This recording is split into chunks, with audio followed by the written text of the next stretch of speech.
Perfeito. O Mauro, você estava comentando a questão da idade, né? Eu estava pesquisando. No Brasil, a vacinação era feita em larga escala até 1973. Ou seja, 50 anos, 49, 50 anos para cima, provavelmente todo mundo foi vacinado. Para baixo é discutível.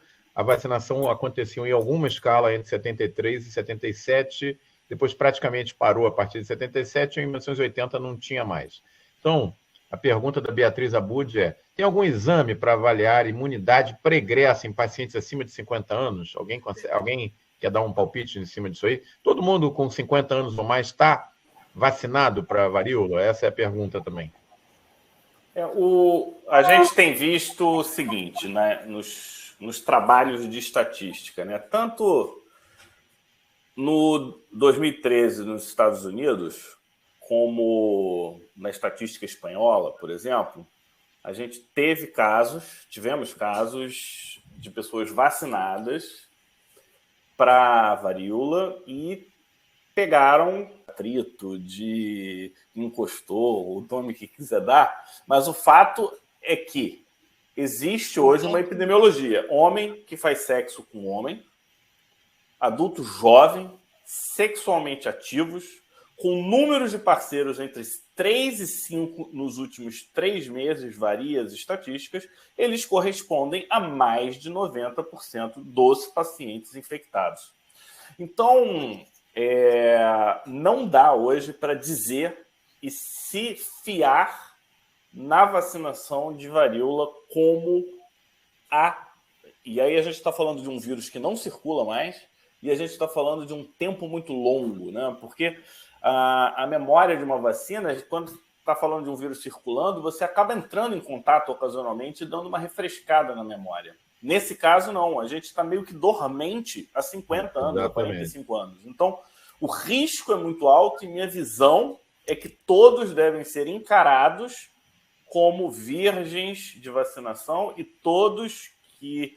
Aí põe a sequência, a ordem, todos devem ser reapresentados para essa vacina. Um dado só para chamar a atenção são nos pacientes com algum grau de imunossupressão, principalmente nos pacientes também HIV. Esse paciente que eu tenho, que eu estou acompanhando, e já foi dito que a evolução é muito boa, é uma pessoa que vive com HIV. Então, esse pessoal, principalmente, mesmo vacinado, deve receber uma atenção especial, com pacientes transplantados, com alguma que fazem uso de medicações imunossupressoras, esses devem ser.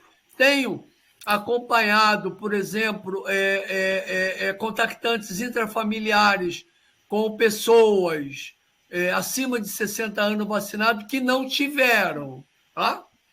Mas o paciente que vive com HIV hoje deve receber uma atenção muito especial. O que o Fábio comentou agora, en passant. A gente está a vida inteira, principalmente quem é médico, né, em contato com o vírus da varicela. Então, você tem criança com varicela, você tem paciente que tem zoster, um parente teu tem zoster, então você está sendo reexposto e o teu linfócito de memória está sendo reativado. No caso da varíola, isso não acontece. Porque se você recebeu essa vacina 50 anos atrás, você nunca mais foi exposto ao vírus. Então, é bem provável que essa vacina antiga tenha uma eficácia muito baixa atualmente, né? Bom, a gente está chegando aqui na porção final da nossa aula, nós só temos mais 9 minutos pela frente. Não, calma aí. Deixa eu trazer umas provocações aqui, Omar, porque na parte clínica, eu gostei que o professor Mauro trouxe a questão do diagnóstico diferencial de foliculite. Um dos casos que eu vi, ele tinha no tronco, era foliculite. Eu vou te falar que com essas imagens que a gente está tendo vendo, me parece que tem uma imagem que é muito típica, que é a pústula com essa umbilicação central, essa necrose e umbilicação central e uma posterior necrose, e a gente viu que tem um correlato histológico, mas lesões foliculares me parecem importantes. Eu vi no tronco, vi em couro cabeludo, e vi muito em área de barba. Então, eu acho que essa é uma lesão que vale a pena a gente ficar de olho. Vocês que têm visto casos, eu queria saber o que vocês acham de incluir a possibilidade de foliculite dentro. E dentro de clínica, eu queria chamar a atenção. Classicamente, é uma doença febril, mas vários casos sem febre. Tá? Então, esse é um outro ponto interessante. Dor tem chamado a atenção. Alguns pacientes reclamando de um prurido insuportável. Então, tem a dor da garganta, tem a dor anal. Eu já ouvi algumas vezes, parece hemorroida. Isso, acho que foi o Ferri que comentou, né? Que o paciente achou que era hemorroida. Então, acha que hemorroida é um outro dado importante. Cavidade oral, eu não sei se as pessoas estão examinando, mas eu acho que vale a pena. E eu queria finalizar esse bloco de aspectos clínicos com um caso que a gente viu aqui. Então, o paciente ele tem mais local, e aí depois de uns 2 a 7 dias, você pode fazer uma segunda viremia e fazer novos sintomas e novas lesões. Eu queria saber se vocês chegaram a ver alguma coisa, se em algum paciente de vocês alguma dessas características apareceu, porque foram pontos que me chamaram a atenção.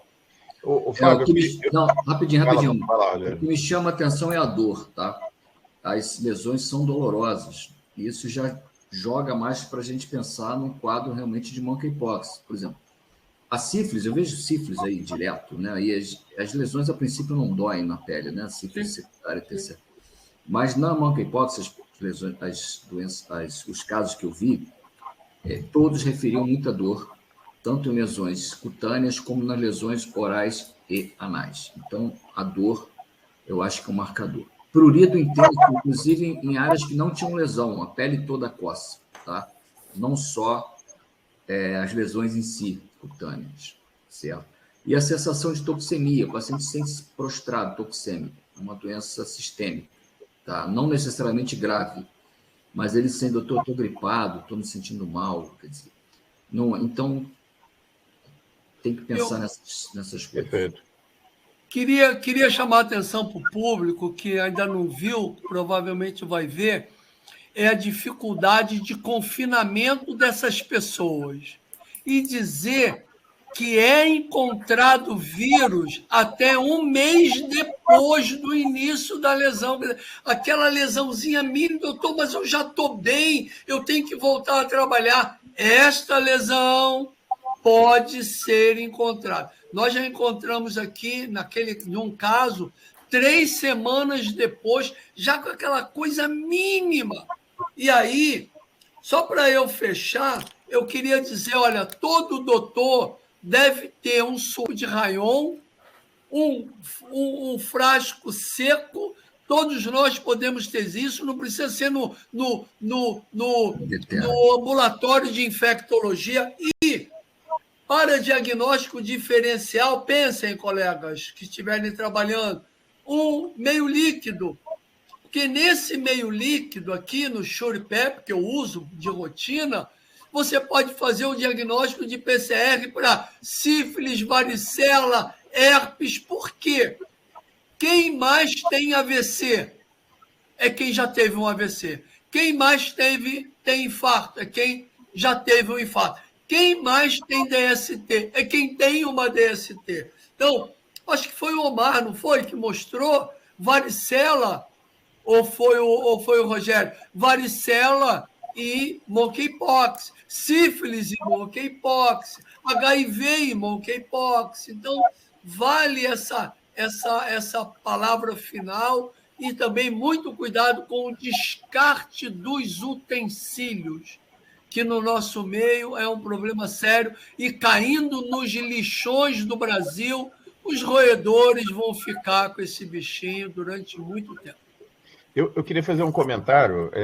Aqueles dados que eu mostrei, que foram pesquisados em casas e hospitais, eles mostraram PCR positivo, mas não cultura positiva, ou seja, o material foi colhido, tinha DNA do vírus, é um vírus DNA, sim, mas ele não cresceu em cultura.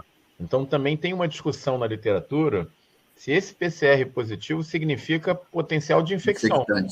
Você pode ter a presença, eu diria, Fábio, que assim, não me parece tanto uma foliculite, porque a foliculite a gente imagina aquela lesão centrada pelo pelo, mas um impetigo, a lesão impetigoide. Isso sim, eu vi nesse paciente, já vi em alguns outros, assim, não como lesão principal, mas lesão presente. Então, acho que lesão impetigoide, sim, eu acho que a gente vê no monkeypox. Foliculite propriamente dita, centrada pelo pelo, não.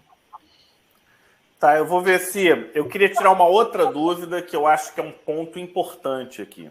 Num dos trabalhos que saiu, foi um trabalho francês, de uma clínica muito parecida com a do professor Romero, só que nessa clínica eles realizam pesquisa de gonococo e de clamídia assintomáticos de rotina.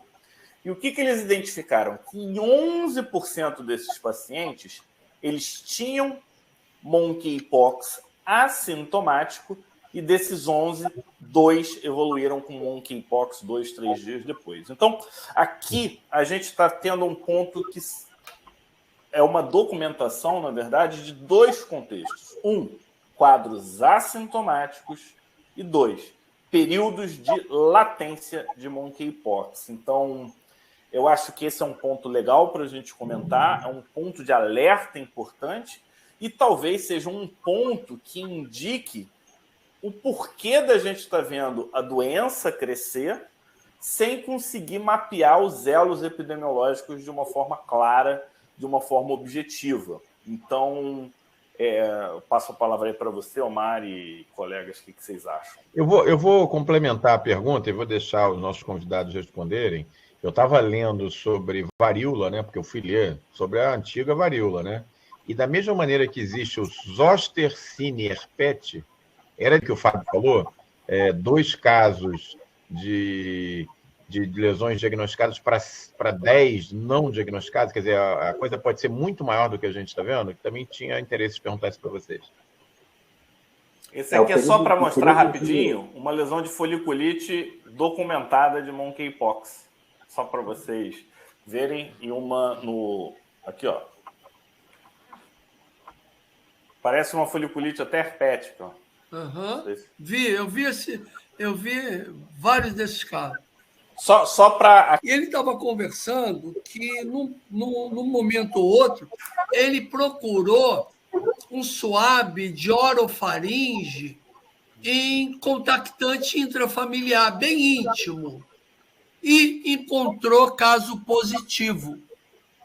Então, isso que você diz tem uma possibilidade muito grande de acontecer. Ou seja, tem as coisas andando e o diagnóstico não é feito. Eu coletei em um paciente só, um paciente que eu atendi, o parceiro não teve clínica alguma até agora, eles participaram de um sexo assim, assado, isso e aquilo, e não tinha nada. Estava no meio da consulta, eu chamei, abri um prontuário e perguntei: você topa fazer isso, isso, isso? Ele falou: topo. E eu coletei material de orofaringe, ainda não veio o resultado. Já tem, eu acho que, gente procurando isso, Omar. Já tem trabalho, inclusive, professor Mauro, que a orofaringe foi o segundo lugar que mais identificou monkeypox apenas depois da mucosa anal. Então, na pesquisa, parece que a orofaringe é importante, e parece que a orofaringe é importante na viremia secundária, ou seja, disseminação pós-linfonodal. Pelo menos essa é a teoria. A gente sabe que vai precisar entender um pouquinho melhor. Esse vírus ele tem tropismo pelas vias aéreas. Então, tem trabalho mostrando em primatas, fazendo PET scan, mostrando, né, inoculação experimental, lesões no pulmão e lesões em linfonodos. Então, em cortes histológicos, né, da traqueia e do brônquio, com imunistoquímica positiva. Então, as vias aéreas, elas são, sim, um local de replicação desses ortopoxvírus, né, especial esses vírus da varíola. E aí, por isso que eles falam de macrogotículas como transmissores do monkeypox. E não se mudou essa característica.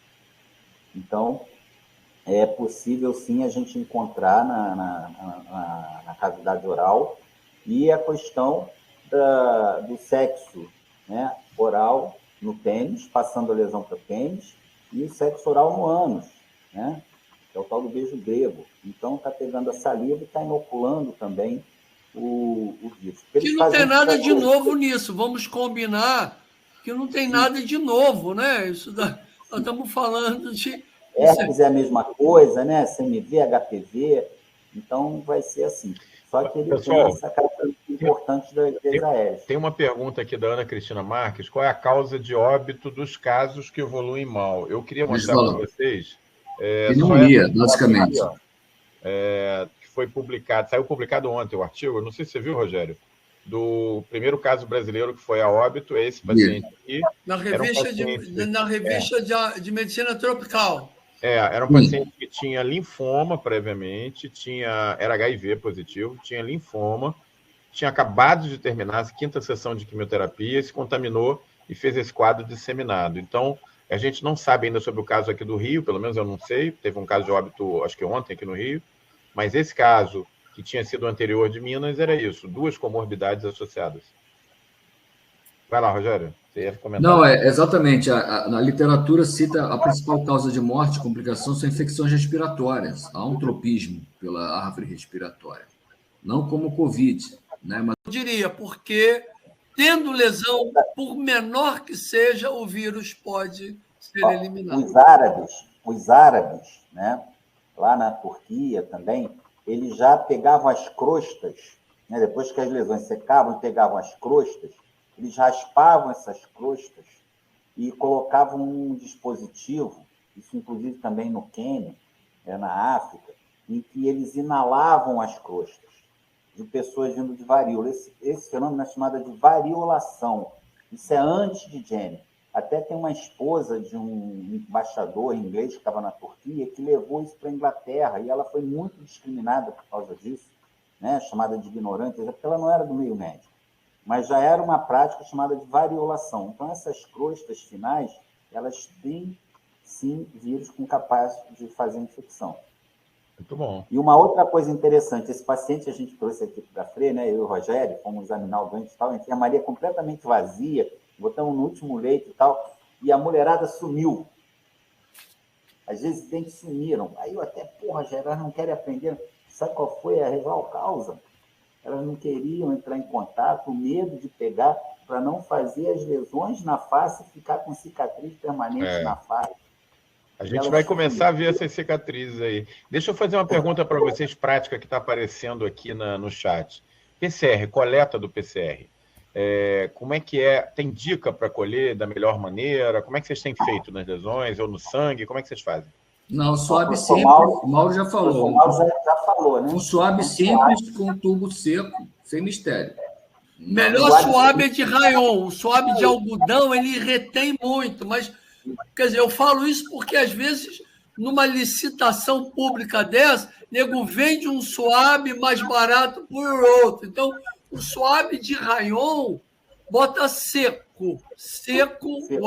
Coletar com todo carinho, com proteção de óculos, com luva. E, se tiver crosta, né, Omar, Rogério, os colegas, raspar um pouquinho essa crosta seca, como já foi falado, até como tema de tentar fazer a imunização, né? Essa crosta vai em frasco seco, não pode botar em formol, é um frasco seco e assinalar, que é para pesquisa de... Esse outro que eu falei aqui, uma bela hora vai ter também, mas no momento ele serve para o diagnóstico diferencial de úlceras. Mas com o tempo a gente tem plena certeza que a gente vai usar. No momento, esse suave é o melhor que tem.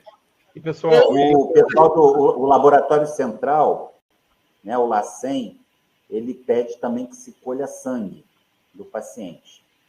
Tá? Sangue total. Era essa pergunta que eu ia fazer, Ferri. Mas esse sangue, Omar, esse sangue é para diagnóstico de outras infecções.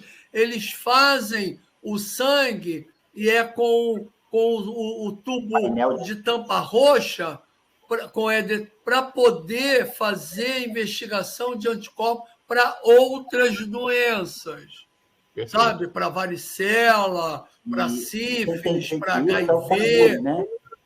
O próprio LACEN pega e manda para o Tanuri fazer lá. Fábio, você está sem som. Está concentrando isso tudo. Você está sem som, Fábio. Quem não tiver suave, só pegar uma laminazinha de bisturi. Esse é um pus duro, tá? Não é um pus fluido. Então ele gruda.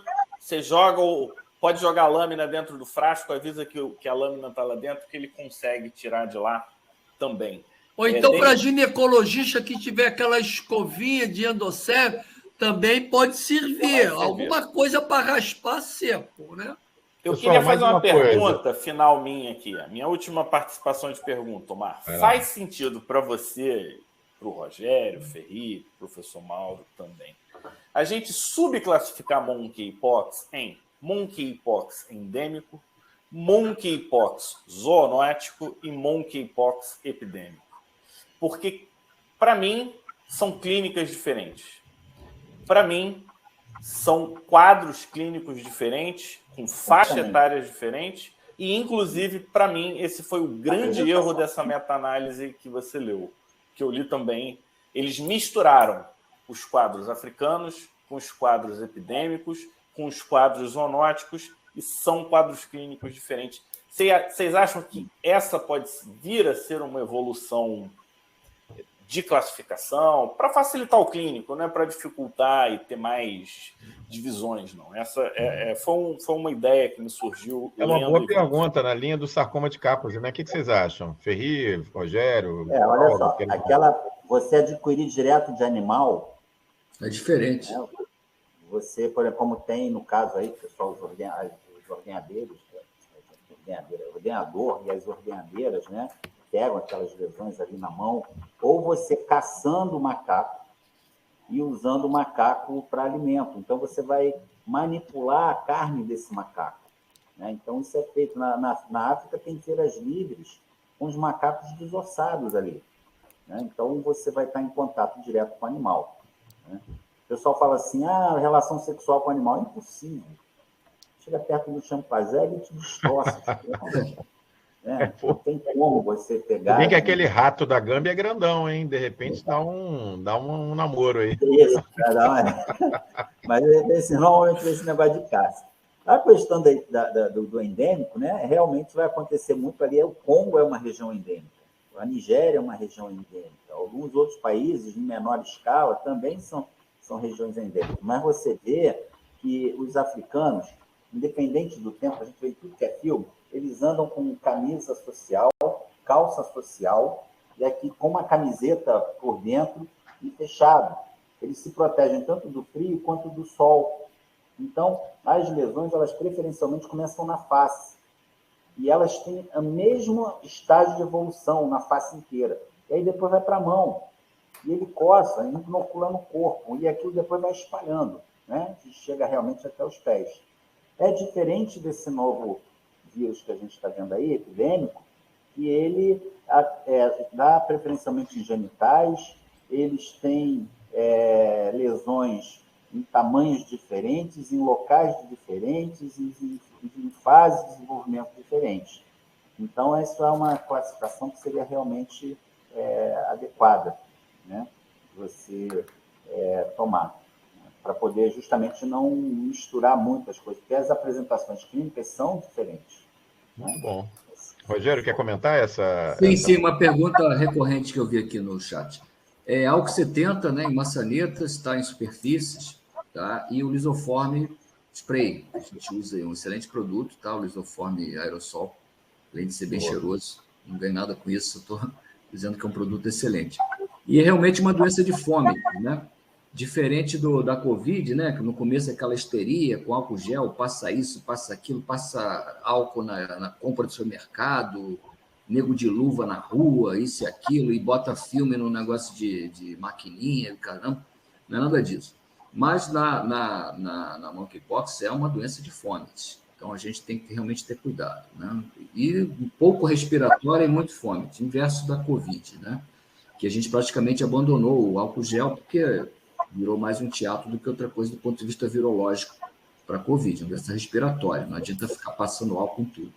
Mas para maçanetas e afins, sugiro realmente o uso. Fronha, lençol, né? Toalha. Por exemplo, talvez a gente tenha, talvez não, nós temos um nível socioeconômico, cultural, e todo mundo trabalha com infecção. Mas se vocês perguntarem aos seus pacientes uso coletivo de toalha de banho, vocês não é toalha de rosto de lavabo, não. Toalha de banho, vocês vão se apavorar como muitas famílias usam uma única toalha, inclusive para crianças. Uma toalha comum. Muitas usarem a mesma toalha no banho. E já foi falado, Rogério, é uma doença de fomites também. Isso vai ter que ter um cuidado, porque enquanto a gente, cada um tem a sua, o marido preto, a mulher branca, rosa, azul, lilás, isso e aquilo, as famílias, inclusive lavabo, toalha de rosto, pode ser um ambiente importante para, e aquilo que a gente tem lido é cair nos lixões, esse pessoal revirando lixão, pode encontrar não só o DNA do vírus, que esse vírus é muito estabilizado na natureza, ele não é um vírus fácil de morrer, ele demora. Então, caindo nos roedores, caindo nessa população, pode ser um dado que extrapole só via sexual. Muito bom. É importante também. A gente tem aqui assunto para virar a noite conversando. Infelizmente, né, a gente não tem como seguir mais. Já estamos com 2h17 no nosso E super você ordinário. também nem botou um vinho aqui, né, Omar? Poxa. Então, eu vou pedir que cada um dos palestrantes faça suas considerações finais